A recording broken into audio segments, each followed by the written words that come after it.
రైతులకు వేసవకాలంలో వ్యవసాయ పనులుండవు. ఈ సమయంలో వారిని ఆదుకునేందుకు కేంద్ర ప్రభుత్వం ఉపాధి హామీ పథకాన్ని గతంలో ప్రవేశపెట్టింది. ఆ తరువాత ఓట్ల కోసం సంవత్సరం మొత్తం ఈ పథకాన్ని అమలు చేస్తున్నారు. ఇదే రైతుల పాలిట శాపంగా మారిపోయింది. వ్యవసాయానికి కూలీలు దొరకని పరిస్థితి ఏర్పడింది. ఈ నేపథ్యంలో వ్యవసాయానికి ఉపాధి హామీని అనుసంధానం చేయాలనే డిమాండ్ దేశవ్యాప్తంగా పెరుగుతోంది.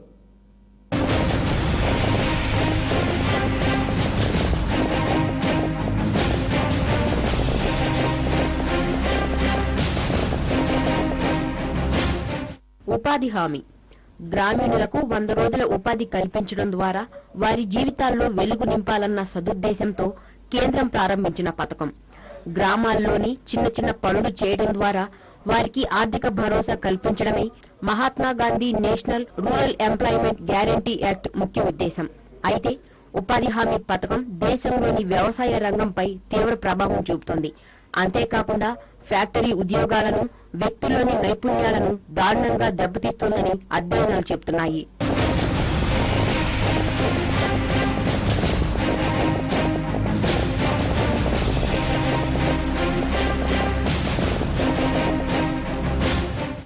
ఉపాధి హామీ పథకం కారణంగా వ్యవసాయ కూలీలకు బాగా డిమాండ్ ఏర్పడింది. కేవలం 2-3 గంటలు పనిచేస్తే చాలు 350 రూపాయలు కూలీ ఇస్తున్నారు. రైతులను కూడా ఇదే కూలీ ఇవ్వమని డిమాండ్ చేస్తున్నారు. ఒకవైపు పెరిగిన విత్తనాలు, ఎరువులు, పురుగు మందుల ధరలతో పాటు మరోవైపు కూలీ రేట్లు కూడా దాదాపు రెట్టింపు కావడంతో రైతులకు పెట్టుబడి విపరీతంగా పెరిగిపోయింది. దీంతో పెద్ద పెద్ద రైతులు యంత్రాలతో పనిచేస్తున్నారు. కానీ భారతదేశంలో చిన్న చిన్న కమతాలు ఉన్న రైతులే అధిక శాతం ఉంటారు. చిన్న చిన్న కమతాల్లో యంత్రాలతో పని చేయించడం సాధ్యం కాదు. దీంతో చిన్న సన్నకారు రైతులు కూలీలను ఆశ్రయించక తప్పడం లేదు.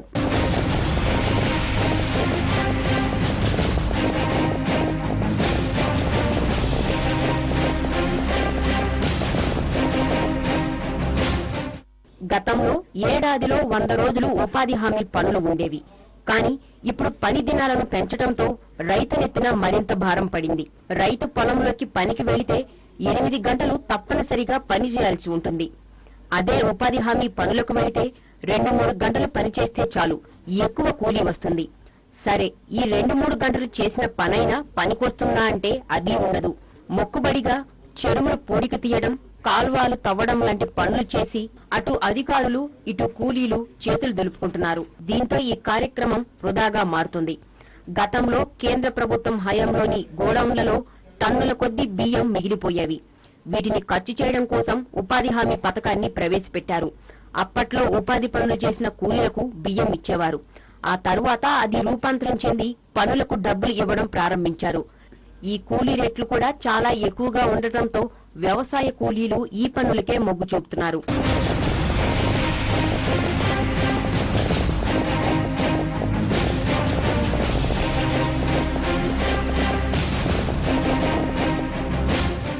ఉపాధి హామీ పనులను వ్యవసాయానికి లింక్ చేయమనే డిమాండ్ ఎప్పటి నుంచో వినిపిస్తోంది. ఇటీవల ప్లీనరీలో తెలంగాణ ముఖ్యమంత్రి కేసీఆర్ కూడా ఇదే విషయాన్ని చెప్పారు. అంతేకాదు, ఆదివారం ప్రధాని నరేంద్ర మోడీతో జరిగిన నీతి ఆయోగ్ సమావేశంలోనూ పలు రాష్ట్రాల నుంచి ఇదే తరహా డిమాండ్ వ్యక్తమైంది. ఉపాధి హామీని వ్యవసాయంతో మిళితం చేయడం వలన రైతులకు ఎంతో మేలు చేకూరుతుంది. ఉపాధి హామీ కూలీలు రైతు పొలాల్లో పనిచేయడం వలన రైతులకు కూలీ ఖర్చు మిగులుతుంది. కూలీలకు కేంద్ర ప్రభుత్వం నుంచి నిధులు అందుతాయి. ఈ విధానం వలన అటు రైతులకు మేలు జరుగుతుంది, ఇటు కూలీలకు ఎక్కువ మొత్తంలో డబ్బులు అందినట్లవుతుంది. ఈ విధానంతో పాటు తెలంగాణ ముఖ్యమంత్రి కేసీఆర్ ప్రకటించినట్లు రైతులు 4,000 రూపాయలు ఎరువుల సబ్సిడీ ఇస్తే మరింత మేలు జరుగుతుంది. ఈ రెండు అమలులోకి వస్తే నిజంగా రైతు రాజుగా మారతాడనడంలో సందేహం లేదు. కానీ ప్రభుత్వాలు ఈ విధానాన్ని ఎంతవరకు అమలు చేస్తాయన్నదే అసలు సమస్య. సాధారణంగా రైతులు ఓట్లు తక్కువగా ఉంటాయి. రైతు కూలీల సంఖ్య చాలా ఎక్కువగా ఉంటుంది. ఉపాధి హామీని వ్యవసాయంతో జత చేస్తే కూలీలు ఎక్కువ పని చేయాల్సి ఉంటుంది. అలా చేస్తే కూలీలందరూ ప్రభుత్వాలకు వ్యతిరేకంగా మారే అవకాశం ఉంది. అసలే ఓటు బ్యాంకు రాజకీయాలు జరిగే మన దేశంలో ప్రభుత్వాలు ఇలాంటి సాహసోపేతమైన నిర్ణయాలు తీసుకుంటాయా అన్నది అనుమానమే.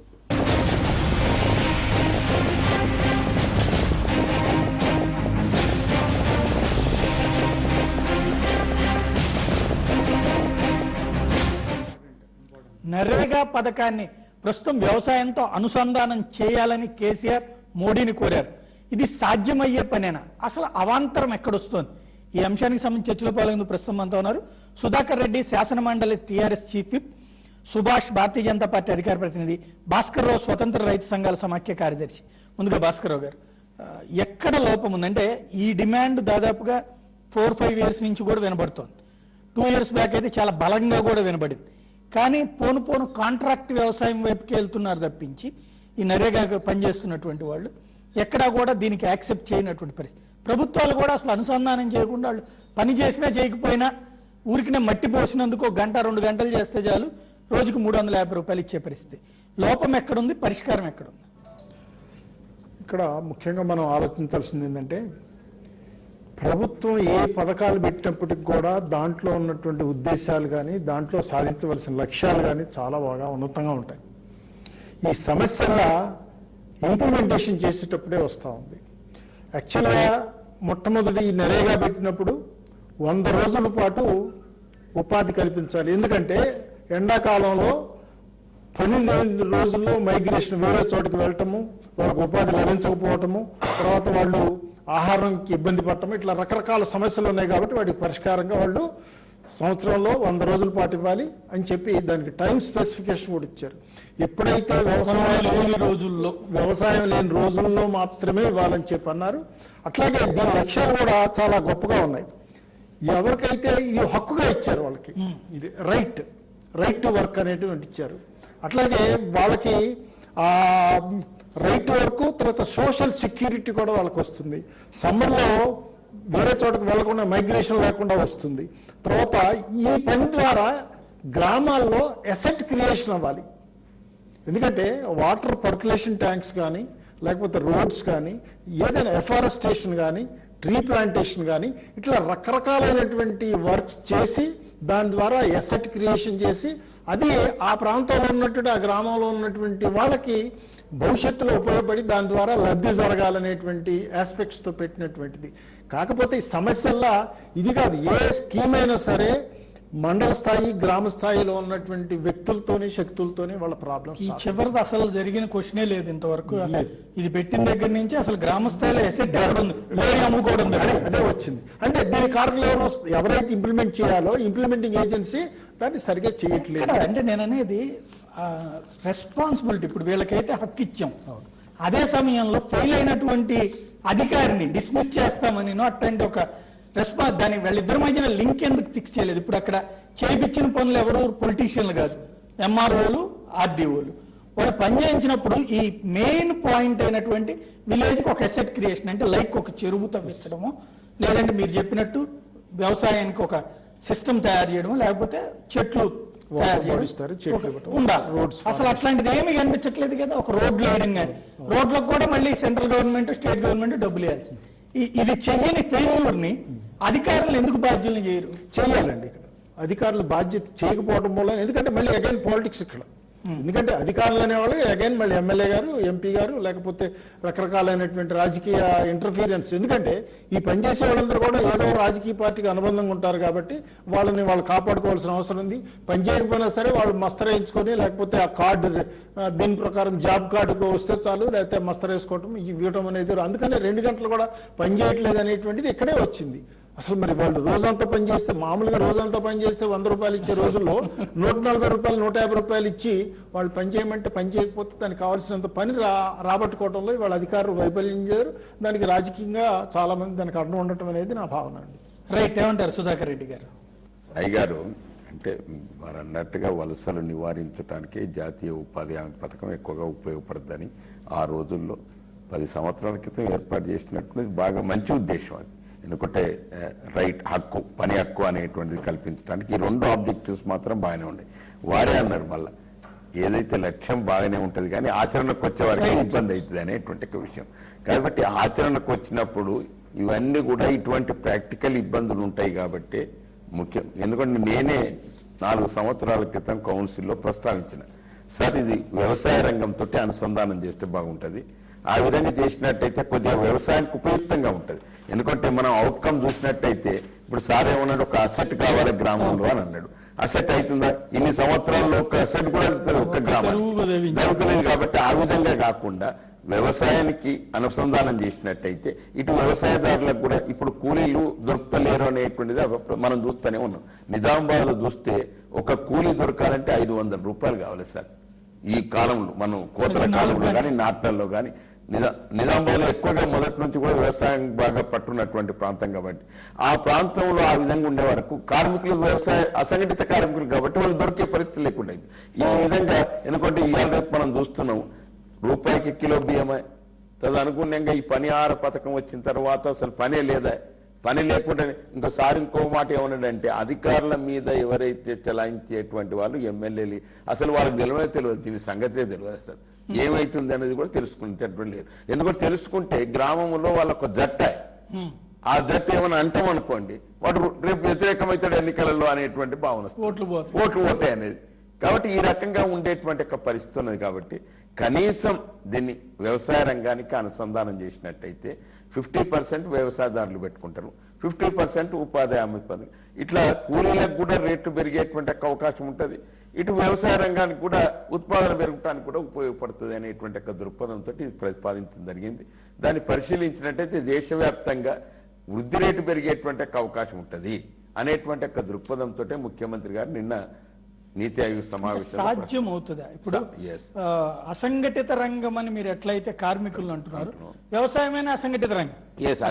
ఒక ఊరంతా కలిపి ఒక యూనిట్ గా ఉండదు. మనమేం సహకార వ్యవసాయం ఏం చేయట్లేదు. ఊరంతా కలిపేసి ఒకటే కమతం కింద లెక్కేసుకుని ఈ ఎకరాలు ఇన్ని రోజుల్లో చేద్దాం.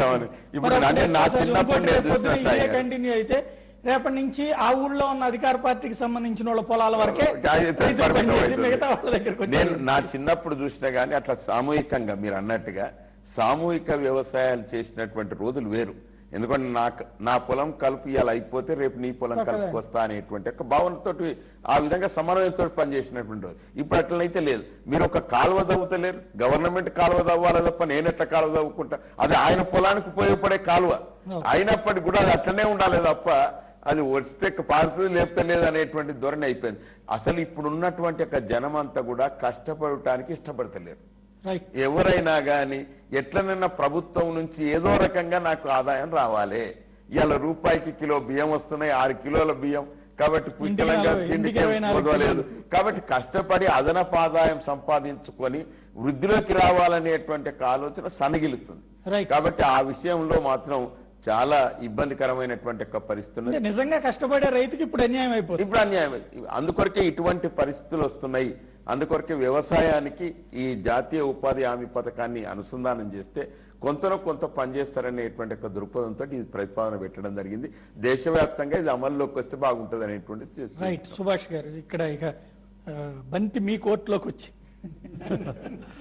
ఇప్పుడు సెంట్రల్ గవర్నమెంట్ ఏదైతే ఏ స్కీమ్ చేసినా కూడా అంటే మన ఫెడరల్ సిస్టంలో సెంట్రల్ గవర్నమెంట్ నుంచి పెద్ద అన్ని అంటే ఫండ్స్ ఏదైతే వస్తుందో అవి స్టేట్ గవర్నమెంట్కి వస్తుంది.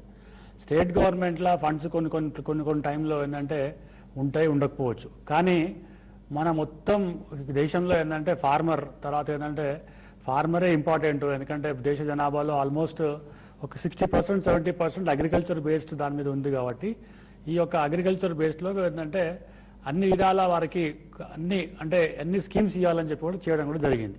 కానీ ఈ ఫెడరల్ సిస్టమ్ నుంచి స్టేట్ గవర్నమెంట్కి వచ్చిన తర్వాత స్టేట్ గవర్నమెంట్ నుంచి మళ్ళా డిస్ట్రిక్ట్ లెవెల్కి వెళ్ళిన తర్వాత ఎంఆర్ఓ లెవెల్కి వెళ్ళిన తర్వాత ఏంటంటే అక్కడ ఈ ఫండ్స్ వస్తున్నాయి కానీ అక్కడ ఏంటంటే మొత్తం యూటిలైజ్ కూడా అవుతున్నాయి.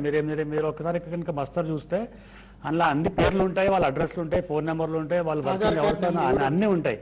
కానీ అక్కడ చూసిన తర్వాత ఏంటంటే ఏ ఊరికి పోయినా కూడా ఈ యొక్క స్కీమ్ వల్ల మీకైనా డెవలప్మెంట్ అయిందా అంటే అందరూ మొత్తం తెల్లముఖం వేస్తారు.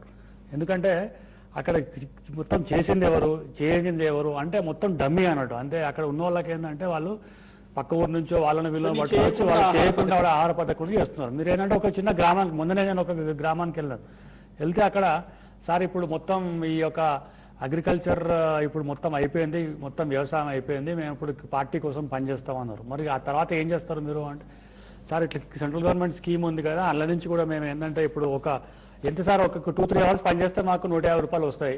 వచ్చిన తర్వాత ఏంటంటే మేము మళ్ళీ పార్టీ కోసం పనిచేస్తామంటారు. అంటే there is no nodal agency. అక్కడ ఒక రెస్పాన్సిబుల్ పర్సన్ అనే వాళ్ళు అంటే ఎవరు లేరు. ఇప్పుడు ఎన్నో ఎంత పని చేసినారు, ఏం చేసినారు, ఇవన్నీ చేసినారు అంటే ఇదంతా మొత్తం ఇన్ఫ్రాస్ట్రక్చర్ డెవలప్మెంట్కి ఉంది. ఇప్పుడు ఒక కాలువ తవ్వినారు అనుకోండి, ఎవరో వచ్చేందంటే మీరు కాలువ ఇప్పుడు ఈ యొక్క ఫండ్స్ మొత్తం యూటిలైజ్ చేసినారు, మీరు అసలు ఏం చేసినారు మీరు చూపెట్టాలి ఇది అని చెప్పి అసలు లేదు. అంటే ఎన్నో డెవలప్ కనబడుతున్నది. కేంద్రమైన రాష్ట్రమైన కేంద్రం నిధి ఇచ్చింది వీళ్ళకి జీతం అంటే ఖర్చు పెట్టడానికి డబ్బులు ఇచ్చింది. గుణపాలు ఇవ్వడము, వాళ్ళు ఇప్పుడు ఒక కాలువ తవ్వాలంటే గుణపము, పార, పలుగు కావాలి. ఈ 3 కావాలన్నప్పుడు అయితే తీయడానికి, మట్టి తోయడానికి ఈ తట్టా బుట్ట ఇవి కావాలి. ఇవి ఇవ్వడానికి మా దగ్గర నిధులు లేవంటే ఎంఆర్ అవి తీసుకోవాలంటే వేరే పనిలో నుంచి పట్టురావాలి. ఇప్పుడు మీరు ఇప్పుడు పర్మనెంట్ నిర్వహణ లోపాలు ఉన్నాయి. నిర్వహణ లోపం అనేది ఒక రోజు ఒకసారి ఈ పథకం మనం ఏదో పొరపాటున అనుకోవచ్చు. ఇప్పుడు ఆల్మోస్ట్ 12 years 10 ఏళ్ళైనా కూడా ఇప్పుడు వాళ్ళని ఏం చేశాం, ఆ పథక లబ్ధిదారుని కేవలం తినడం కోసమే పథకం అందరికి తీసుకొస్తే దీనివల్ల పోనీ ఏమన్నా వాళ్ళ వరకేదో పోనీ తినూరుకుంటున్నారా? మిగతా మొత్తం వ్యవసాయ రంగం సర్వనాశనం చేసేది. అది ఇప్పుడు అక్కడ అగ్రికల్చర్ ఫార్మర్ ఉన్నాడు, ఫస్ట్ మీరు ఏంటంటే ఏ పార్టీ వాళ్ళు అని ఎవరైనా కూడా అందరికీ అంతో ఎంతో కొంచెం ల్యాండ్ ఉంది. ఫస్ట్ ఏమంటారు, అగ్రికల్చర్ చేస్తున్నారు అంటే మాకు ఒక 20 ఎకరాలు 10 ఎకరాలు ఉంది. కానీ ఏం చేస్తున్నారు అంటే ఫస్ట్ క్వశ్చన్ ఏమొస్తుందంటే మాకు లేబర్ దొరుకుతలేరు. లేబర్ దొరుకుతలేరు ఎందుకు అంటే ఊర్లో అందరు ఉన్నారు, అక్కడ లేబర్ ఉన్నారు, మంచిగా ఏంటంటే సినిమాలు చూస్తారు, సెల్ ఫోన్ వాడుకుంటారు, తర్వాత అన్ని పనులు చేస్తారు, అంటే అన్ని చేస్తారు. కానీ కూలీ పని చేయాలంటే అంటే వాళ్ళ సొంత ల్యాండ్ కూడా వాళ్ళు ఏమన్నా డెవలప్ చేయాలంటే కూడా సోమరిపోతులైనారు. ఎందుకైనారంటే ఇక్కడ వాళ్ళకి అన్ని ఫ్రీయే కదండి, మనకి ఎలక్ట్రిసిటీ ఫ్రీ, వాటర్ ఫ్రీ, తర్వాత రైస్ ఫ్రీ, తర్వాత ఇప్పుడు ఇది వచ్చిందంటే ఇది ఫ్రీ, అన్ని ఫ్రీ, మొత్తం ఫ్రీ. ఇది పెడుతున్నారు, పెట్టిన తర్వాత ఇంకేం చేస్తారు, ఇంకా వండుకొని కూడా అదేంటంటే ఇప్పుడు రాబోయే కాలంలో ఇది చాలా పెద్ద ప్రాబ్లం అవుతుంది. ఇది ఏంటంటే మనలో ఒకటే కాదు, ఇంకా అన్ని ప్రాబ్లం వస్తుంది. ఇప్పుడు ఇక్కడ మనం ఆలోచించాల్సింది, ఇప్పుడు మీరు జాతీయ పార్టీ, మీరు ప్రాంతీయ పార్టీ వారు కూడాను అన్ని ఫ్రీగా ఇస్తాం మూలానే వాళ్ళకి సమస్య వచ్చింది. జాతీయ పార్టీ ఫ్రీ ఏమి ఇస్తుంది, ఏం ఫ్రీ ఇస్తలేదు. డిస్కషన్ జరుగుతుంది అది కదా అన్నప్పుడు ముందు దీన్ని అసలు ఏది ఉచితమేది, అనుచితమేది, ఏది ఇవ్వాలి, ఏది ఇవ్వద్దు, వాళ్ళ లైవ్లీహుడ్ కానీ వాళ్ళ కుటుంబాలు బాగుపడటానికి కానీ వాళ్ళకి కావాల్సినటువంటి సౌకర్యాలు ఇవ్వడం విషయంలో ఎక్కడ కాంప్రమైజ్ అవ్వద్దు, పని చేయకుండా ఊరికి ఇవ్వద్దు అనేటువంటి ఒక నిర్ణయం తీసుకొని పార్టీలందరూ ఒక చోట కూర్చొని ఏమైనా చేయగలరా? సెంట్రల్ గవర్నమెంట్ నేననేది ఏంటంటే అన్ని పార్టీలు మన అందరం కూర్చొని మనందరం రైతు సోదరులుగా మనందరం 90 మంది మనం మాట్లాడే వాళ్ళందరూ రాజకీయాల్లో ఉన్నటువంటి వాళ్ళు కానీ లేకపోతే ఉద్యోగస్తులు కానీ వ్యాపారస్తుల్లో 90 మంది గ్రామాలు పొలాలు ఉన్నాయి. మనందరం నిత్యం దీని మీదనే మాట్లాడుతున్నాము. కూలీలు దొరకట్లేదు, వ్యవసాయం పాడైపోయింది, అందరూ పని లేకుండా డబ్బులు ఇచ్చేస్తున్నాం, ఈ పథకాలన్నీ అన్యాయంగా అన్ని మనం మాట్లాడుతున్నాం.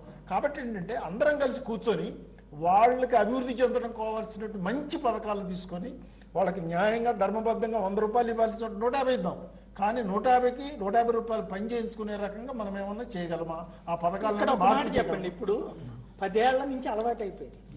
ఏది మనం ఎక్కువ కష్టపడకుండా 2 గంటలు కష్టపడితే చేతికి 150 రూపాయలు వస్తుంది.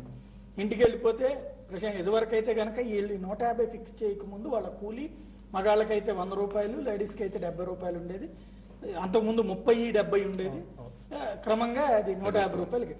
ఇప్పుడు అలాగ అలవాటు పడి అలా తినడానికి అలవాటు పడినటువంటి పర్సన్ని ఇవాళ మీకు ఇయ్యను, లేదా మీరు 2 గంటలు కాదు 8 గంటలు కష్టపడు అంటే పడేటువంటి పరిస్థితుల్లోకి అతను వస్తాడా? లేదంటే వాళ్ళందరూ ఒక గ్రూప్ అయ్యి కూలగొట్టేటువంటి పరిస్థితి వస్తే అంటే ఈ లబ్ధిదారుల సంఖ్య రైతుల సంఖ్య కంటే ఎక్కువ. రైతులు సాలిడ్గా ఓటేయరు, వీళ్ళు మాత్రం సాలిడ్గా ఓటేస్తారు దెబ్బ తినేట్టయితే. అప్పుడు ఆ ధైర్యంగా ఏ అధికార పార్టీ నిర్ణయం తీసుకుంటుందా? అట్లా అదే సమస్య వచ్చింది. ఇప్పుడు రాజకీయ పార్టీలు ఎవరు కూడా అధికారమే లక్ష్యంగా పనిచేసి వాడిని ఏదో రకంగా మభ్యపెట్టో ఇంకో రకంగా చేసి మనం ఓట్లు వేయించుకోవాలని చూస్తున్నాం తప్ప గ్రామం బాగు కానీ ఆ వ్యక్తులు ఇవాళ ఎంత సంపాదించినా పోనీ వాళ్ళు నిజంగా బాగుపడుతున్నారా? అరక్ షాపులు ఇంకో షాపులకి మొత్తం డబ్బంతా కూడా వెళ్ళిపోతానే ఉంది. ఓన్లీ ఆడవాళ్ళు కష్టపడ్డ సొమ్మే ఇంటికి వెళ్తా ఉంది, మగవాళ్ళదంతా కూడా వేరే రకంగా పోతుంది. పోనీ మనం ఇన్ని ఇచ్చినప్పటికి కూడాను వాళ్ళ ఆర్థికంగా, సామాజికంగా, విద్యాపరంగా లేకపోతే ఉద్యోగపరంగా ఉన్న అభివృద్ధి మంచి చెందుతున్నారా? కాన్వెంట్ చదువులు అది జరగట్లేదు చదివితే కదా. కాబట్టి ఏంటంటే మనము ఇక్కడ కొన్ని విషయాల్లో కనీసం మనం ఏంటంటే రాజకీయాలు తెగించి నిర్ణయం తీసుకోవాల్సిన అవసరం ఉందనేది నేను భావిస్తాను. రైట్, అంత ఒకటి తెగించే సాయి గారు, ధైర్యం ఉంది. నిజంగానే నేను ఎందుకంటే మా సుభాష్ గారు ఇలా జాతీయ స్థాయిలో ఒక నీతి ఆయోగ్ అని టీమ్ ఇండియా అనేది ఏర్పాటు చేసినాం. ఇటువంటి అంశాలు చర్చకు రావాలి. ఎందుకంటే అందరం కూడా అన్ని పార్టీలకు సంబంధించిన ముఖ్యమంత్రులు దాంట్లో సభ్యులు కాబట్టి అందరూ కలిసికట్టుగా ఒక నిర్ణయం తీసుకొని ఇగో జాతీయ ఉపాధి హామీ పథకాన్ని సమర్థవంతంగా నిర్వహణ జరిగేటట్టుగా వాళ్ళతోటి పని నేను చేపించే ఇక్కడే అడుగుతున్నాను మిమ్మల్ని, ఇక్కడ కేంద్రం వచ్చి ఏం చేస్తుంది ఇక్కడ పని? చేయదు నీతి అందరూ ఆయోగ్ కలిసి ఇచ్చేస్తోంది. అది కూడా కేంద్రం అలాగే చేయమంటలేదు. అది. నీతి ఆయోగ్లో నీతి ఆయోగ్లో ఇప్పుడు వ్యవసాయానికి లింకప్ పోని దాని- వ్యవసాయం పక్కన పెడదాం. ఆ. అసలు పోని ఉపాధి హామీ పథకంతో నిజంగా ఉపాధి, జరుగుతుంది. నిజంగా పని అక్కడ ఏమన్నా చేపిస్తున్నాం. ఫర్ ఎగ్జాంపుల్ మనం వచ్చినే అధికారంలోకి 3 ఏళ్ళు అయింది. ఈ 3 ఏళ్లలో నుంచి కేంద్రం ఇచ్చిన ఈ డబ్బులు తీసుకెళ్లి వాళ్ళకి ఇస్తున్నాం. ఇంకోటి అసలు అది కేంద్ర పథకం అన్న సంగతి జనానికి తెలవనే తెలియదు తెలవదు. అసలు, ఎవరికి తెలియదు. ఆ డబ్బులు ఇస్తున్నారు, మనం చెప్తాం ఉపాధి హామీ కింద మీకు అందరికీ కూలి ఇచ్చామని రాష్ట్రాలే చెప్తున్నాయి. చెప్పినప్పుడు మీరైనా ఇప్పుడు మీ గవర్నమెంటే ఫర్ ఎగ్జాంపుల్ ఒక ఊళ్ళో రోడ్డు వేయిస్తుంది. ఈ రోడ్డు వేయించేటువంటి కాంట్రాక్ట్ మేము ఇస్తున్నాం ఈ ఊరికి. ఉపాధి హామీ పథకం కూలీలు రోడ్డు వేయాలా, వాళ్ళకి కావాల్సిన సరంజామా అంటే రాళ్ళు, మట్టి, ఇసుక ఇవన్నీ ప్రభుత్వం ఇస్తుంది అంటే మీకు సగం బడ్జెట్ తగ్గిపోతుంది కదా. అక్కడ అసలు అట్లాంటి ప్రయత్నమే చేయట్లేదు కదా. ఇక్కడ అదేమో కాంట్రాక్టర్కి ఇస్తున్నారు, ఇదేమో వీళ్ళకి దోచిపెట్టు. సాయి గారు నేనే చూసిన స్వయంగా మా ఊరికే ఒక రోడ్డు వేయిద్దామని. అయ్యా ఇంత మంజూరు అయింది మన దగ్గరికి, ఓ 20 లక్షలు మంజూరు చేసినాం. 20 లక్షల రోడ్డు మీరే వేసుకొని రయ్యా, మీరే భాగస్వామిగా అంటే ఎవరు ముందుకు రారు. అదే అంటే మీరు ఇది ఫ్రీగా వాడు ఇస్తారు. ఎందుకొరకంటే కాంట్రాక్టర్ వచ్చినట్టయితే కాంట్రాక్టర్ నుంచి అన్యాక్రాంతంగా ఒట్టిగా దుప్పిపోతున్నాయి. కాబట్టి పని చేయాలంటే కష్టమయ్యేటువంటి పరిస్థితి వచ్చింది. అందుకొరకే ఈ రోజుల్లో గ్రామములో అది ఏ పని వచ్చినా కానీ ఆ పని ప్రభుత్వంది, కాంట్రాక్టర్ది అనే భావన వస్తుంది తప్ప ఇది ప్రజలది అనేటువంటి ఒక భావన వస్తలేదు. కాబట్టి ప్రజలు భాగస్వాములు అయ్యేటట్టుగా ఈ కార్యక్రమాలు నిర్వహణ జరగాలి. ఎలా? ఎవరు motivate ఎవరైనా పెళ్లికి ఒకరు గంట కట్టవలసింది ఎన్నడైనా ఇప్పుడు మీరు అన్నట్టుగా. ఎందుకంటే నేను చూసినా కదా, మీరు వాళ్ళని కదిలిస్తామనుకో ఆర్గనైజ్ అవుతారు అది వాళ్ళంతా. నేను అనేది అది ఎవరు వాళ్ళ ఓటే మనకి భయం వేస్తుంది. ఎవరికైనా భయమే ఉంటుంది ఆడ. ఇప్పుడు వ్యవసాయదారులు నేను చూసిన ఒక్కరు కూడా సంఘటితం కాండి అంటే వ్యవసాయదారులు కాదు. ఎందుకంటే వీనికి పోతే వానికి సంతోషం, వీనికి పోతే వీనికి సంతోషం ఉంటుంది. కానీ అదే కూలీలకు చూడండి, వారిని ఎవరినన్నా మీరు 8 గంటలు పని చేయండి లేకపోతే మీకు అసలు ఒక మస్టర్ రోల్లో మీకు డబ్బులు ఇవ్వమని అంటే మీరు అన్నారు. ఇప్పుడు సార్ అన్నట్టుగా ఆ ఏ ఆఫీసర్ అవుతున్నాడో వాడే రాడా, వాడే సరిగ్గా లెక్క చేసేటోడే సరిగ్గా ఉండడా. వాడు రాకున్నా కానీ వానికి హాజరు పడుతుందా, వీనికి రాకున్నా కానీ హాజరు పడుతూనే ఉంటుందా. కాబట్టి ఆ రకమైనటువంటి ఒక వ్యవస్థను దీన్ని పూర్తిగా ప్రక్షాళన చేయాలంటే కింది స్థాయికి పోవాల్సిందే. దాన్ని ఎవరో ఒకరు చేయవలసినటువంటి బాధ్యత అయితే ఉంటుంది. ప్రభుత్వాలు, పాలనలు ఇవన్నీ తిట్టుకుంటే చూస్తూ అది గొప్ప అద్భుతం అని అనుకునేటువంటి రోజులు పోయినాయి. మనం ఏం చేశాం అనేటువంటిది. ఇక్కడ రైతులు అడుగుతున్నది మీరు ఇచ్చే బెనిఫిట్స్ కూడా కాదు, వాళ్ళు అంతా ఉత్పత్తి చేసేయడానికి రెడీ. దాన్ని ఎంతకైతే ఉత్పత్తి అయిందో దాని మీద రూపాయి ఎక్కువ అడుగుతున్నారు. ఆ ఒక్కటి చేసి పెడితే మీరు ఇంకే సబ్సిడీలు ఇవ్వక్కర్లేదు. సాయి గారు మీరు అన్నట్టు ఎస్, మా ప్రభుత్వం అయితే దాన్ని చేయడానికి సిద్ధంగా ఉన్నది. పౌర సరఫరాల శాఖలో ప్రక్షాళన గావించడానికే ఇలా ఎండి గారిని ఏర్పాటు చేసినాం. ఆయన తీసుకున్న చర్యల వల్ల, ఎందుకంటే ఎట్లయితే కొనుగోలు చేస్తుండో దాన్ని మళ్ళా సరఫరా చేయడానికి కూడా ఆ విధమైనటువంటి చర్యలు తీసుకుంటానికి ప్రయత్నం కొనసాగుతున్నాయి. తప్పకుండా ఏదైతే ఆ విధంగా చేసినాడే ప్రజలకు నమ్మకం కలుగుతుంది. నమ్మకం కలిగేటట్టుగా చర్యలు తీసుకోవాల్సినటువంటి బాధ్యత ప్రభుత్వం. మీరు నమ్ముతున్నారా? నమ్మటం అంటే ఇంప్లిమెంటేషన్ స్టార్ట్ అయిందని ఆశయాలు బాగానే ఉంటాయి, కానీ ఇంప్లిమెంటేషన్ ఆచరణలో సమస్య. ఇప్పటికైనా సరే వారు ప్రభుత్వం ఏదైతే కొన్ని ఇనిషియేటివ్స్ స్టార్ట్ చేసిందో అవి మంచివే, దాని గురించి ఎవరు ఎక్కడా లేదు. అట్లాగే గ్రామ స్థాయిలో గ్రామ కమిటీలు, మండల స్థాయిలో కమిటీలు, రాష్ట్ర స్థాయిలో కమిటీలు, అగ్రికల్చర్ అందరినీ కూడా మేము ఒక యునైటెడ్ చేసి వాళ్ళని శక్తివంతులు చేస్తామంటున్నారు. అది నిజంగా ఆచరణలో చూపించి రైతులకు లాభసాటి వ్యవసాయం చేసి వాళ్ళందరూ కూడాను సంతోషపడే రకంగా మీరు ఇది మాటకి పరిమితం కాకుండా దీన్ని ప్రాక్టీస్లో తీసుకురావాలని చెప్పి మేము కోరుకుంటున్నాము. అది సాధ్యమయ్యేది కాదు. చిత్తశుద్ధి లేకుండా ఇది సాధ్యం కాదు. రైట్, ఫైనల్ గా భారతీయ జనతా పార్టీ తప్పకుండా రైతు ఫస్ట్, ఫార్మర్ ఫస్ట్ అని చెప్పి ఒక నినాదంతో ముందుకెళ్తుంది. నినాదాన్ని ఆచరణలో పెడుతుంది. ఆచరణలో పెట్టాలంటే ఎన్నో స్కీమ్లు కూడా తీసుకురావడం కూడా జరిగింది. ఇప్పుడు స్కీములు వద్దు. స్కీమ్ తీసుకొస్తుంది. తర్వాత సొమ్ములు వచ్చేటట్టు చూస్తుంది. ప్రతి ఒక్కరికి, ప్రతి చేనుకు నీళ్లు, ప్రతి చేతికి ఒక పని అని నినాదం చెప్పి అడగట్లేదు, ప్రాక్టికల్. అన్ని మొత్తం ప్రాక్టికల్ గానే చేస్తుంది. కాబట్టి తప్పకుండా ఏంటంటే ఇప్పుడు ఫార్మర్స్ ఫస్ట్, తర్వాత ఫార్మర్స్ ఏంటంటే 100%, 200% లాభాలు తీసుకురావాలని చెప్పి ముందుకెళ్తుంది. దానికి రాష్ట్ర ప్రభుత్వం కూడా అంటే అది అన్ని మీ విధాలు డ్రీమ్ ప్రాజెక్ట్ లా లేకపోతే వాస్తవానికి అమలు వాస్తవానికి చేయడానికి ఇవన్నీ స్కీమ్లు కూడా తీసుకొస్తున్నారు. ఇప్పుడు ఒకసారి అక్కడి నుంచి ఇక్కడికి పర్ఫెక్ట్ చేయడానికి కొంచెం టైం పడుతుంది, బట్ 100% చేస్తున్నారు. ఇంతకుముందు ఫుడ్ కార్పొరేషన్ ఆఫ్ ఇండియా ఉండి ప్యాడీ కలెక్షన్ చేసి మార్కెట్ ఇంటర్వెన్షన్ చేసేది. ఇప్పుడు అక్కడి నుంచే విత్డ్రా చేశారు. కాబట్టి కాదండి, రైతు ప్రయోజనాలు ఎంతసేపు వ్యాపార దృక్పథం చూడదు. దేశంలో 60% మంది వ్యవసాయదారులు, వ్యవసాయం మీద ఆధారపడేటువంటి కూలీలు ఉన్నారు. కాబట్టి వాళ్ళ క్షేమం లేకుండా దేశం క్షేమంగా ఉంటుందని మనం ఆలోచన చేస్తే చాలా తప్పు. Right, thank you sir. ఈ పరిస్థితి మొత్తం మీద ఉపాధి హామీ పథకం ద్వారా ప్రస్తుతం కూలీలు పెద్ద ఎత్తునైతే సొమ్ములు తీసుకుంటున్న పనులే చేయటం లేదన్నటువంటిది అధికార పార్టీతో పాటు అన్ని పక్షాలు కూడా అంగీకరిస్తున్నటువంటి నిజం. కాకపోతే అలా వ్యర్థమవుతున్నటువంటి నిధుల్ని వాస్తవంలోకి తీసుకురావాలంటే వ్యవసాయంతో అనుసంధానం చేయాలన్నది ప్రస్తుతం తెలంగాణ రాష్ట్ర ప్రభుత్వం కేంద్రానికి ఇచ్చినటువంటి సూచన. మరి అది ఎంత వేగంగా అమలైతే అంతగా వ్యవసాయదారుకి లాభం. మరి అది చేయడానికి ముందుకొస్తారా, లేదంటే ఓట్ల భయంతో ఆగిపోతారన్నటువంటిది రానున్న రోజుల్లో మనం చూద్దాం. ఇది అంశానికి సంబంధించి చర్చ. తాజా అప్డేట్స్ సరికొత్త పిల్లలు మరి కాసేపట్లో మీ ముందుంటుంది. చూస్తూనే ఉండండి జెమిని న్యూస్.